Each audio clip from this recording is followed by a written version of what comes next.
Okay. Well, that's distracting. Do you all hear that track? Or is that just me? You're, Oh, I think you're freezing up on us, Omid. um, do you hear my hand? Yeah, I heard you then. Well, I think what we're going to do is we're going to jump in. I know that people are trickling in, but I will pause if that feedback that I hear is subjected to you all. So, Lisa, Katie.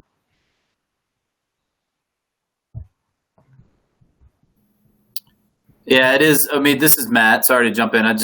I'm hearing it on my end, which is weird because you sounded good before when we were warming up. Yeah. Why don't I disconnect and you connect? Okay. Yeah. Why don't you try that real quick? Okay. Let's kick off in 2 minutes.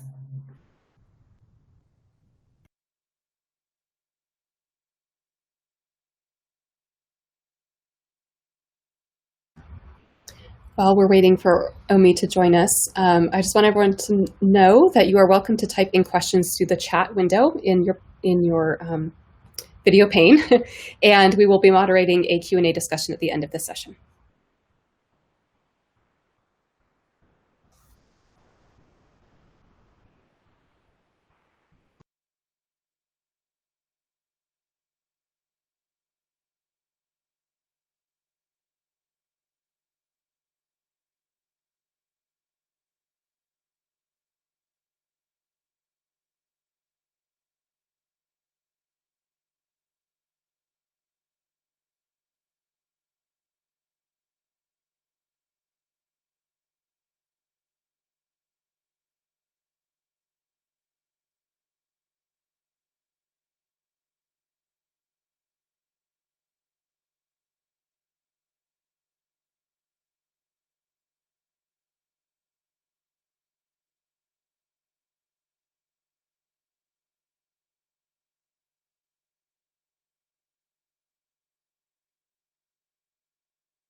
If you're just joining, we had a little technical difficulty, so our host is going to rejoin and then we'll get started.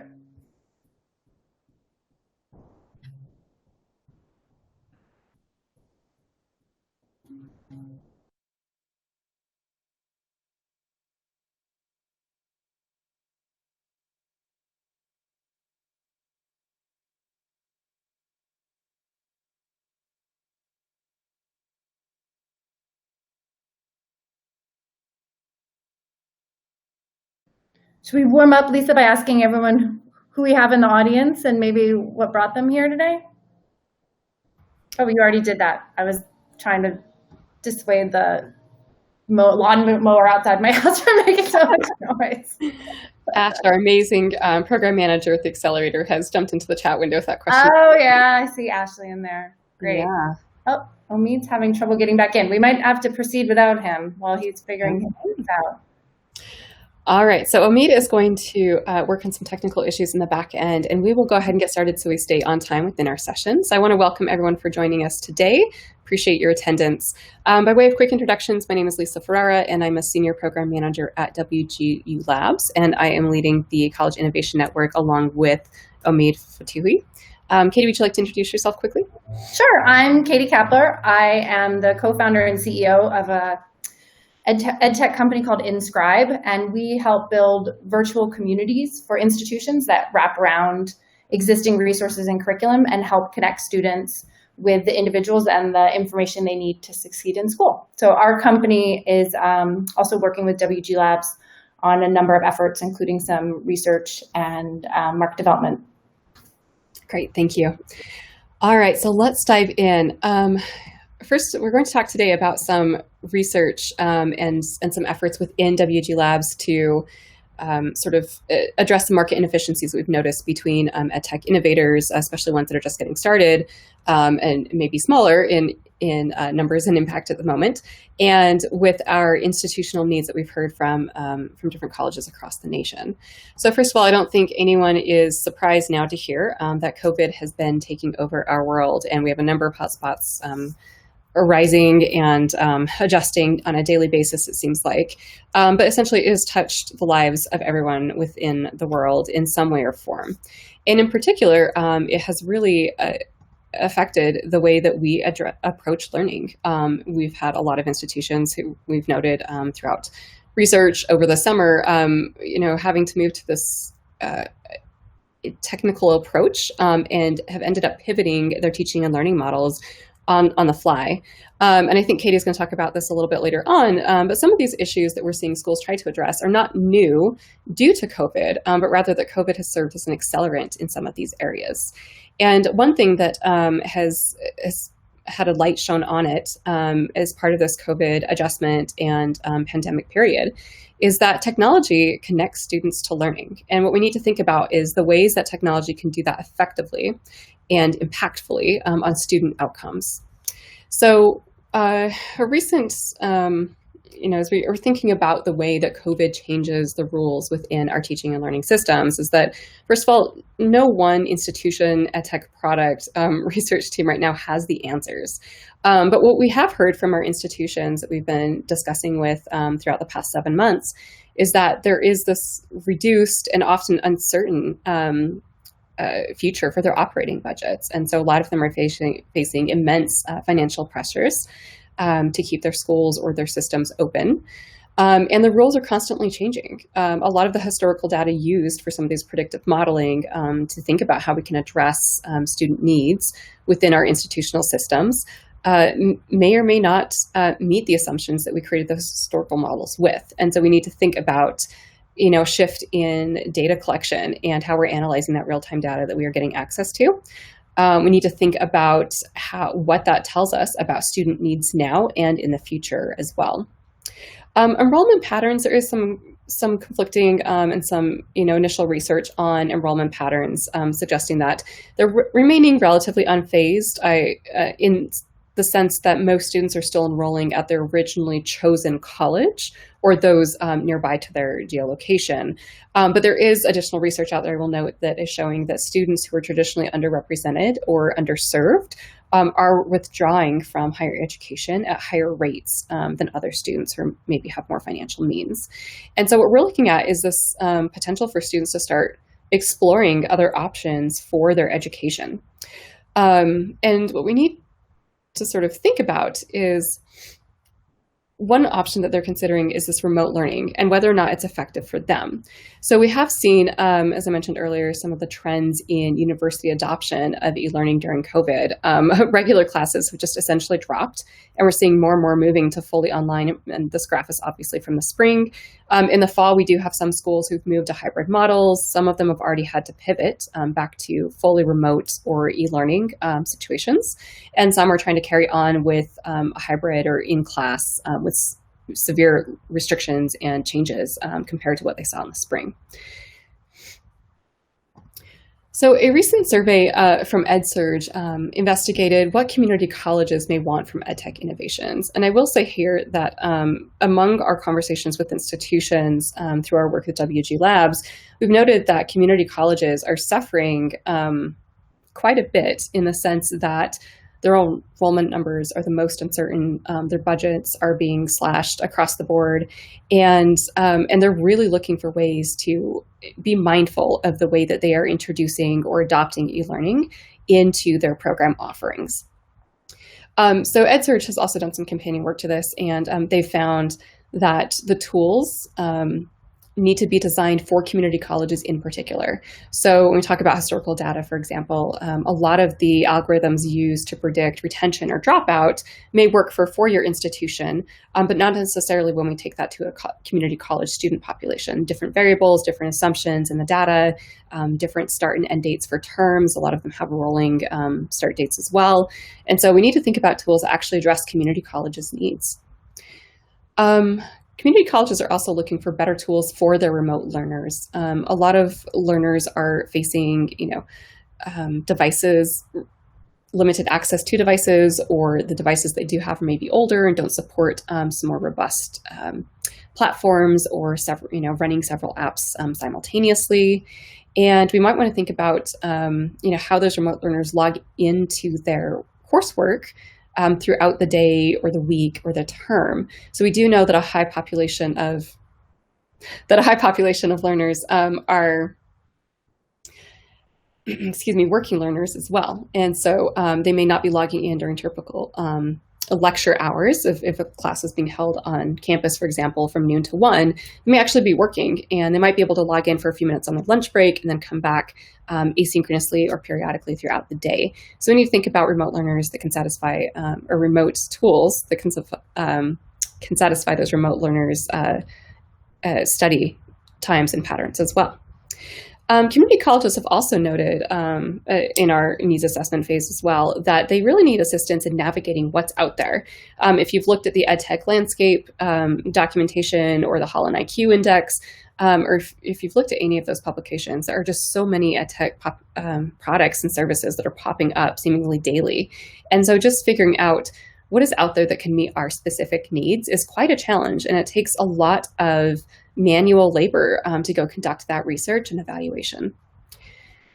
Community colleges are also noting that they want to know what they need before product implementation. So for example, is there a specific tech stack that they need? Or is there a specific use case in which a product may have more impact than another? So they're looking for some assistance in figuring out what do they need to have in place in order to have a successful product implementation.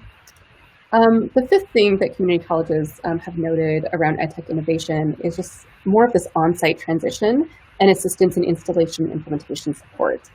Some of these schools may not have robust and dedicated IT departments, and so they may need a little more support in implementing an adopted EdTech product.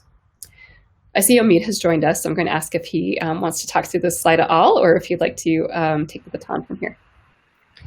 Actually, this is when I would have passed it back to you, Lisa. I apologize for the technical difficulties. Sometimes a good old restart is what's necessary. It is a pleasure to be here with all of you. I'm really excited about this conversation. I apologize again, but Lisa, please proceed. All right, will do. Thank you. I'm glad you joined us, Omid. All right. So noting all of these challenges out in the marketplace and within our institutional landscapes as well, I want to talk to you about an effort that WG Labs is hosting and operating called the College Innovation Network. And essentially, it's a collaborative network opportunity that aims to connect member educational institutions with this universe of EdTech innovators that are out there in an effort to advance student, academic, career, and life outcomes. And essentially what we're trying to do is build these economies at scale in the sense that this College Innovation Network lightens the burden of EdTech implementation and evaluation. So I mentioned that the College Innovation Network is hosted by WG Labs. And for those of you who are not familiar with the Labs group, we are a research and development affiliate of Western Governors University. And we have a handful of specialized services and enabling functions within our team. And what we're hoping to do is leverage some of those functions and experts within our group to assist in driving and enabling institutions and EdTech innovators to engage in an outcomes-driven collaborative effort. So specifically what we're looking to do is organize and connect the network together. And the way we're connecting, obviously in this COVID era is similar to ASU+GSV at the moment, virtual convenings frequently throughout the year, semi-regularly. We are also using our resources to source and evaluate vendors and conducting an in-depth assessment process and evaluation of vendors who are interested in partnering with the Innovation Network and taking that burden off of the individual schools having to do that themselves. The other thing we're looking to do is also assist in developing some of the pilot studies and operating the efficacy and evaluation of an impact of a tech product once it is adopted by an institution. So we've heard from our member institutions. We already have our first cohort up and running. We started this spring of 2020. They were really excited about this idea of having a no-fee associated with an efficacy research or pilot implementation and evaluation study on their campus with an EdTech. So one thing that has been really challenging for these institutions is not only to find out what is available in terms of products and services being offered right now, but which of those services and products are actually impactful and how are they best leveraged to have the impact that they are looking for. Additionally, we are helping them with product sourcing support. So I mentioned that we are doing that sourcing and evaluation work within the lab's staff and team. But we're also planning on leveraging our engineering group to assist in additional implementation support. Or we also have a team of learning science experts who will recommend the best way to implement a product to have an impact on the outcomes that they're aiming to address. Our network partnerships and learning, this was a key feature and reason that most of our institutions signed up. They just wanted access to other like-minded institutes who are looking to adopt EdTech to help innovate their program services and offerings and actually have an impact on their students' lives and outcomes. And so they wanted to be able to sort of bounce ideas off of each other, collaborate, and discuss the challenges that they're all facing at the moment. And in this era where a lot of students are questioning what the universities are doing for them and where that money is being spent in particular with regard to their educational pathways and programs, this kind of shines a positive light on the organizations and its students, such that the organizations that are part of our network can say, look, we are attempting to adopt the right EdTech product and implement it in the right way that will be useful for your learning outcomes. Oops, sorry. So benefits for vendors to join our network. What we've heard from vendors that we've discussed with so far, and Katie will talk about this probably in the second half of our presentation, around gleaning insights about the institutional needs and challenges. So we have heard throughout our market research that EdTech vendors do get some high-level problem statements or jobs to be done when they engage with institutions.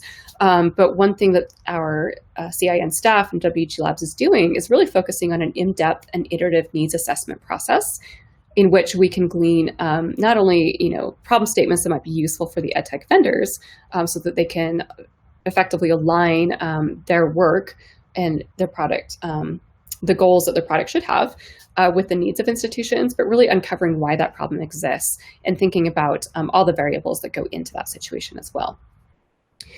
With the vendors, we're also providing access to a wide and growing network of schools for implementation. So in our first cohort of the College Innovation Network, we have 6 member institutions, and we are looking to expand that next year with a second cohort. We're also offering enhanced implementation support. So with when vendors do come on board and they are chosen by an institution for an EdTech pilot project, if they are not able to scale that implementation across that many schools simultaneously, then labs will offer up some of their technical support to help make that happen. And then, of course, because labs is going to be running these research pilots and helping with the study design and evaluation of the outcomes, there's some support in the evaluation and objective dissemination of the impact of the product, which the vendors can use in their marketing material moving forward, and something that labs is also planning on posting publicly for the greater good as well. So when we think about creating this network and building it from the ground up, what we wanted to do was find a set of like-minded institutions. And what we wanted to do is sort of set out these pillars of common values that we really want to bring schools together around and help build the network around as well. And so the first thing we were looking for is a commitment to positive social impact. So Labs has this broad focus on access and equity, and we wanted to carry that forward into our innovation network as well. One thing we're also looking for when we talk with institutions who are interested in joining us for these cohort opportunities is looking for internal consensus and support from the leadership on specific areas of improvement.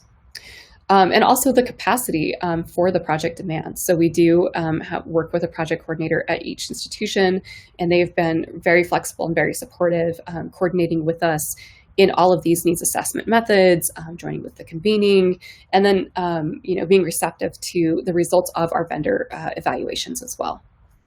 And then the final thing, and this goes for both vendors and institutions, is we're asking them for being willing to share insights from the efficacy testing and whatever best practices we can uncover throughout this efficacy research as well.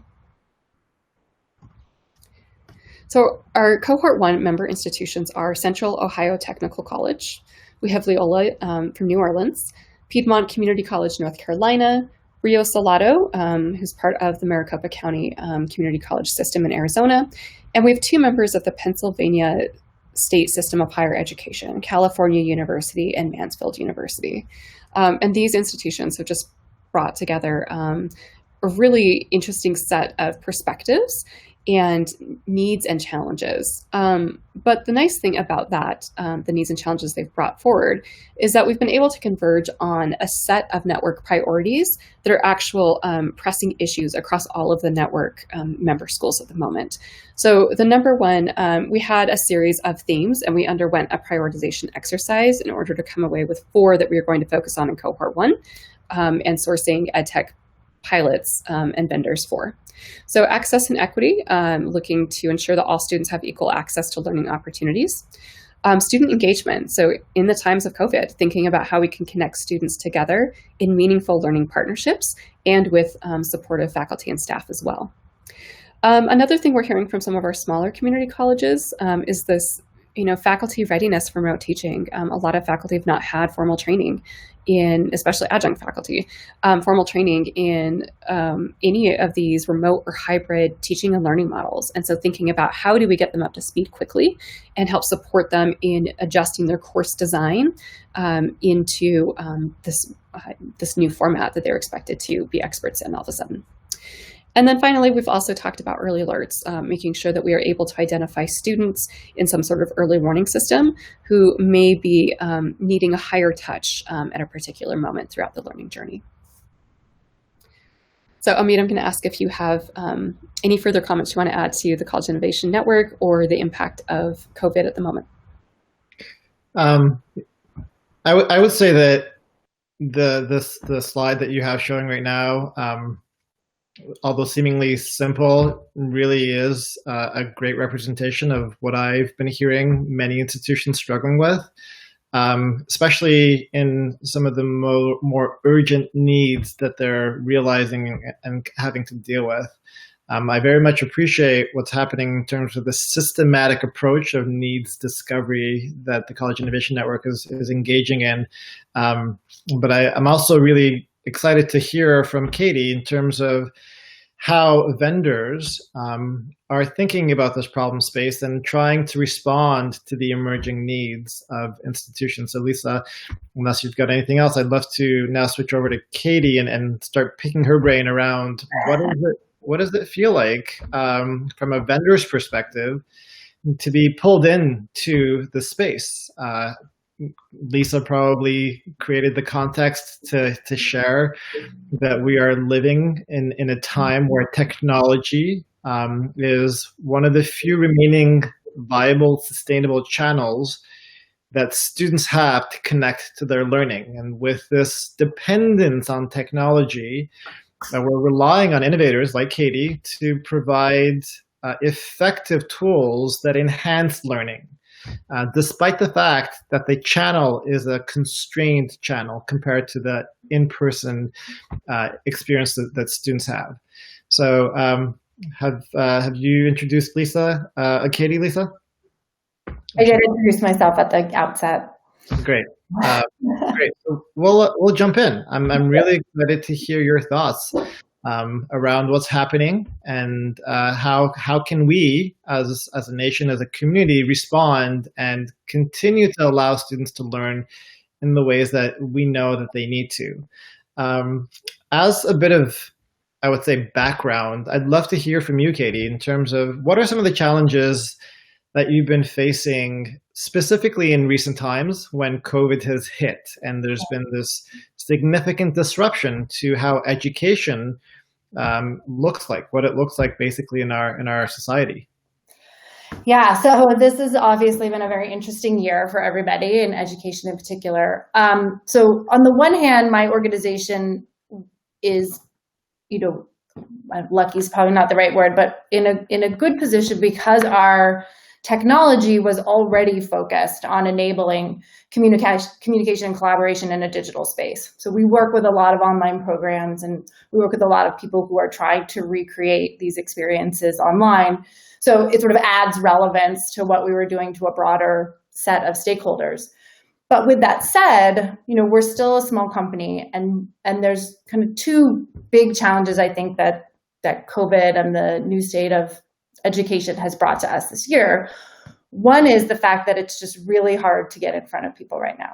So the conference schedule in the spring and in the fall for the majority of EdTech companies is the space where you can get in front of people, get your name known, make new connections, and real personal connections, right? Because that's really often foundational to any kind of partnership in education between an EdTech company and an institution, is to have some trust and that personal relationship.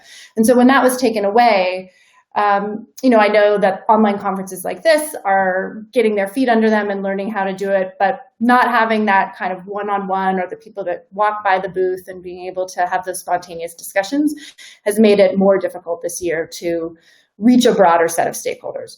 And that's probably why for the institutions who are in the audience today, the number of emails you're getting from EdTech companies has probably gone through the roof, in the last 3 months. And that's a reaction to the fact that they're trying to find other avenues to get access and to get their voice heard and get their voice out there. The other thing I would say is because institutions are thinking about experimenting with new tools of a much broader number of institutions, but often in times of budget uncertainty, the need to be able to really demonstrate the efficacy of your solution as part of that sales process is really elevated. That's always important in education, but I'd say it's, people aren't as willing to kind of take a risk and see the efficacy or do a test along the way. They really want to know and see that demonstration up front. And so while we have been building that set of use cases, and this is something I loved seeing in your presentation, Lisa, we have found that it's oddly difficult to get efficacy numbers from the institutions and partners that we work with. So even though at the outset, we all know these are the outcomes that we want to achieve, these are this is the needle that we want to move, once we actually get into the process, getting that feedback loop from the institutional partner can sometimes be difficult. And what I believe to be true is that it probably varies depending on the institution why that's the case. But I think oftentimes when you finally get into doing the work, the person that you're working with at that institution may not actually have access to that data and that information. And it's really hard for them to go get it. And so they will, they can kind of tell just by how people are engaging with your solution, the benefits that they're seeing, that it's working. They sort of intuitively know that it's working. And that's enough for them rather than having those hard numbers come back that are really important to the EdTech company.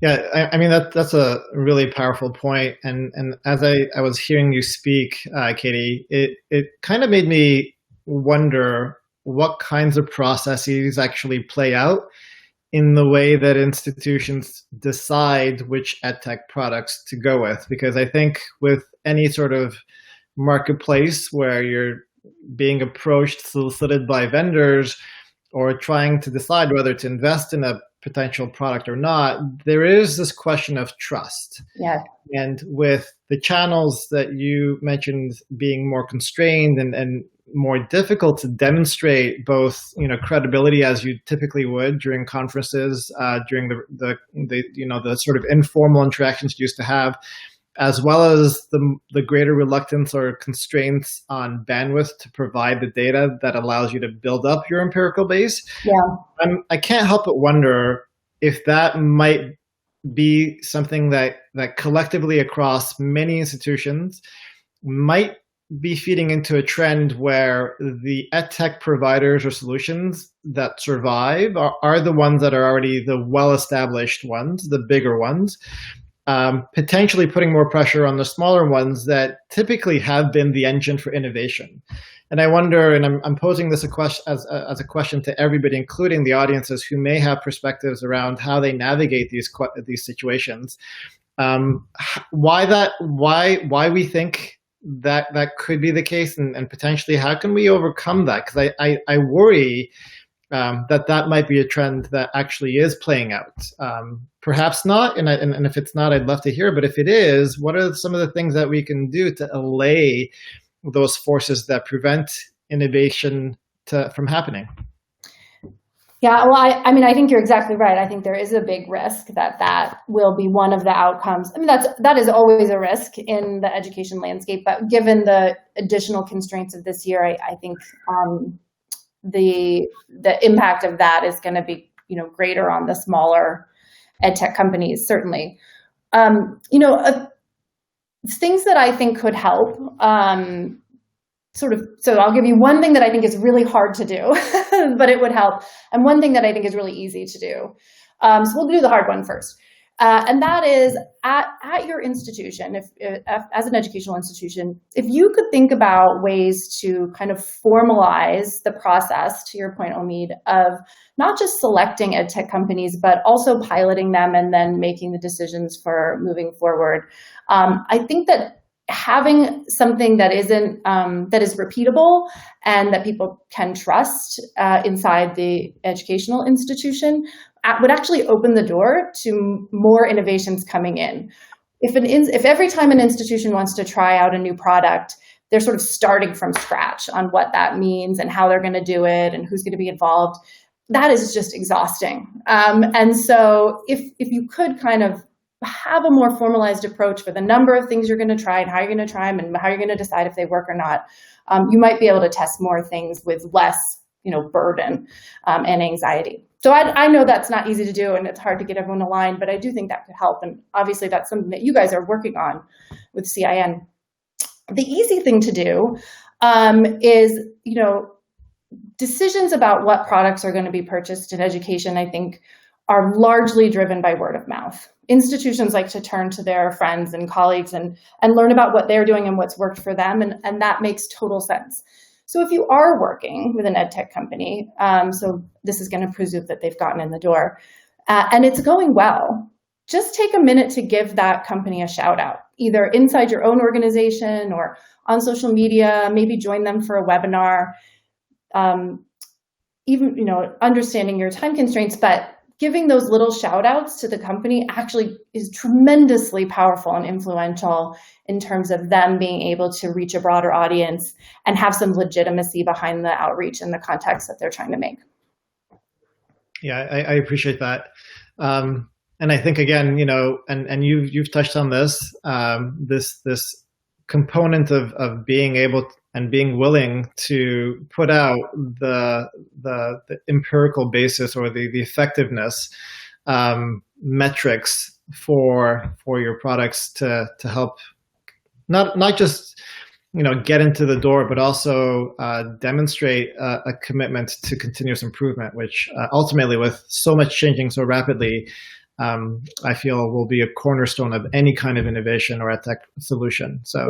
And I saw a comment I was going to say from Carolyn in the chat, which I totally agree with, and that I don't know that everybody sees it that way, but smaller companies are more nimble, and they are going to be way more responsive to the customer's needs and be able to innovate quickly around changes in what the customer is looking for than larger companies. So there are some real benefits of working with smaller EdTech companies in terms of the level of partnership and collaboration that you can have and influence over the roadmap that, I think can be really powerful.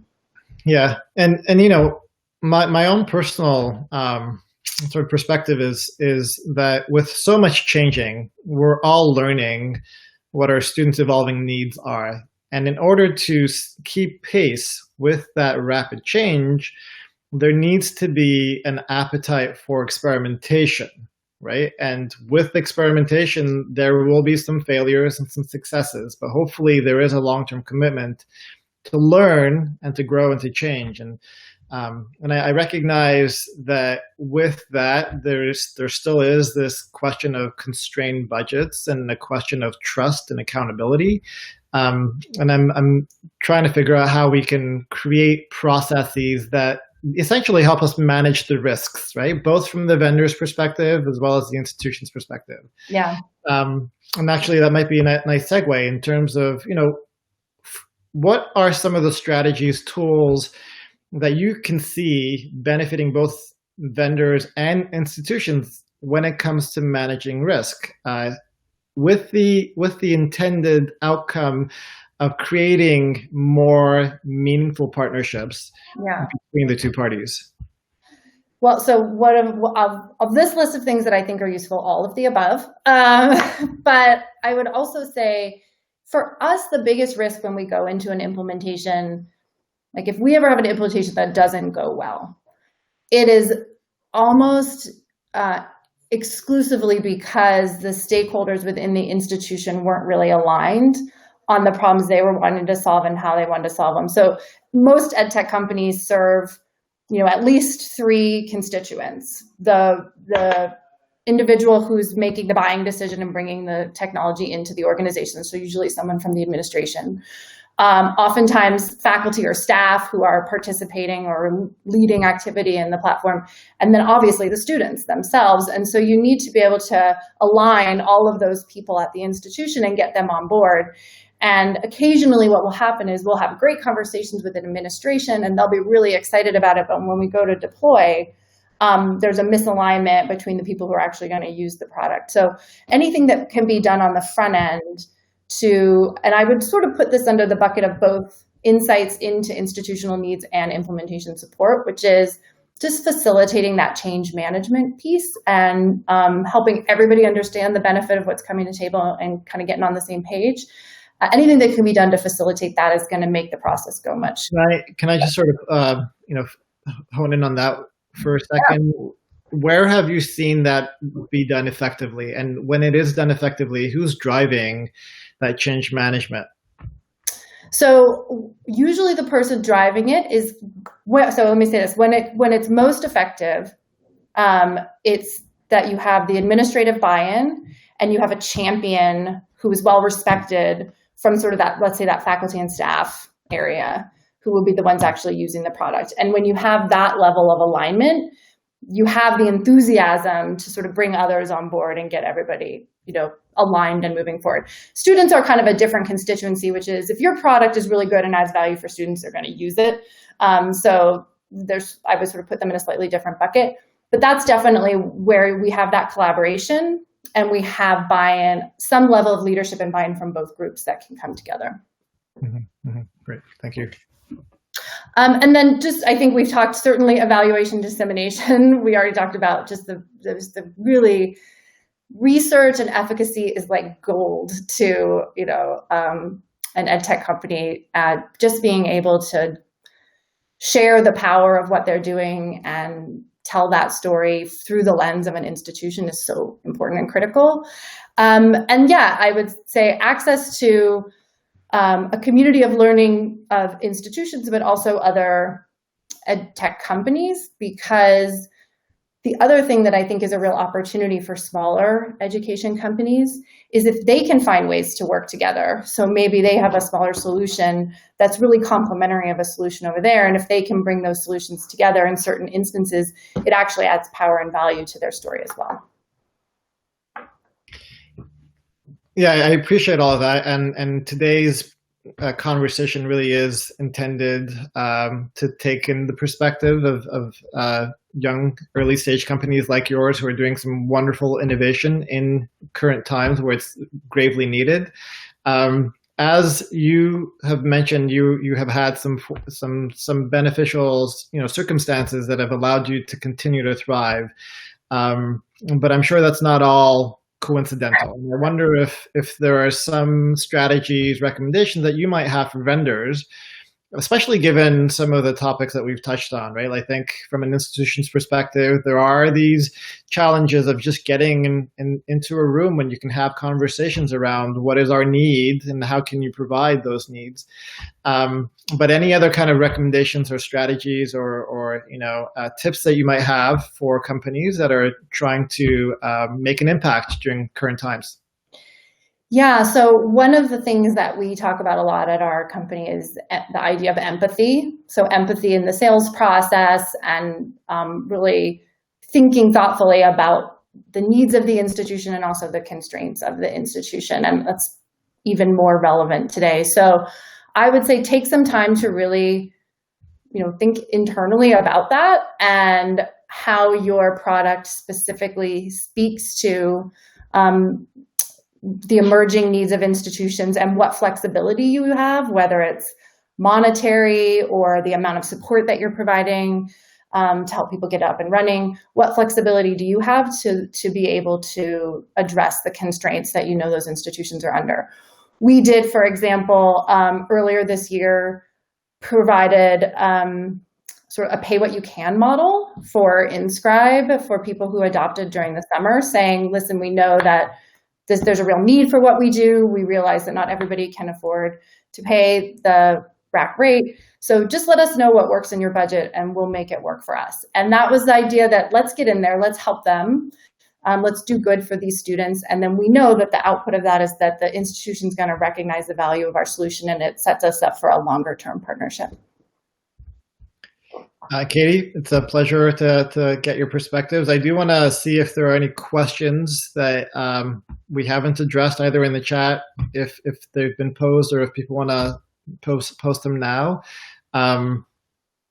Because I've really enjoyed this conversation. I will also mention that this is part of a two-part series that we're hosting here at ASU+GSV.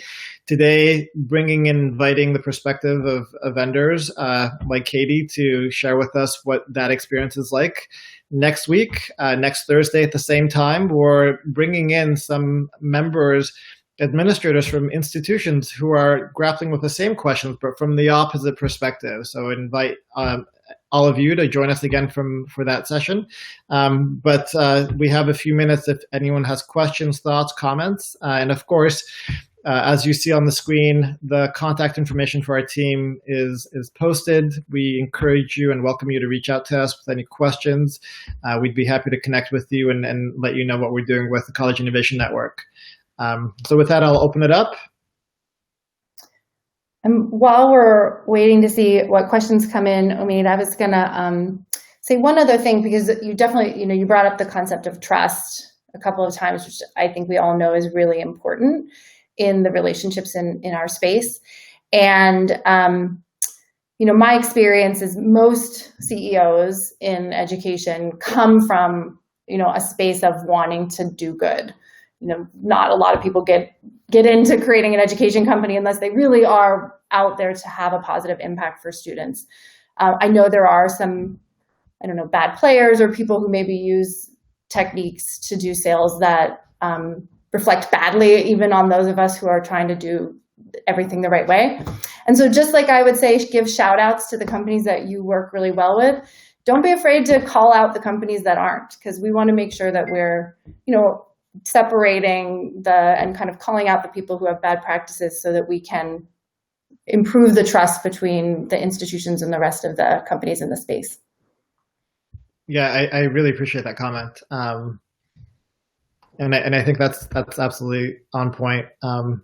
I've certainly heard from, speaking with vendors and institutions that sometimes it's hard to gauge where that perfect balance is in terms of allowing engagement versus, kind of closing it up because the vendors are either too insisting or the fit is not right, or there's just not clear lines of communication. So I think to your point, to the extent that we can share out what we know from the members and the vendors that we do work with, then that can only help others. So I do appreciate that comment. Carolyn's had some bad experiences, though, I can tell. I'm sorry about that. I want to thank Lisa, Katie. Lisa, I don't know if you have any other questions or thoughts from all of this, but it really has been a pleasure to be part of this conversation. And I'm honored to be part of what I think is an effort that will hopefully build trust, I think, between the vendors and the institutions. we recognize that there is this transaction cost, right? Like there's effort in getting to know a product or effort to getting to know an institutional need. And that effort sometimes becomes the barrier, not because the fit is not right, but because there's that little extra that's needed above and beyond everything else that you're trying to keep up with. And I think what we're trying to do with the College Innovation Network is to lighten that burden to the extent possible and build trust in a way that's accountable and meaningful. So, Lisa, I don't know if you have any closing thoughts. I think that captures it rather well. Thank you. Katie, for sharing your perspective. It was really nice to hear both the institution and the vendor sides as we work together to find those common communication points across the board. So thank you. I really appreciate what you guys are doing. So thank you for including me today. And thank you all for joining us. Hope you have a great day. Bye, everyone.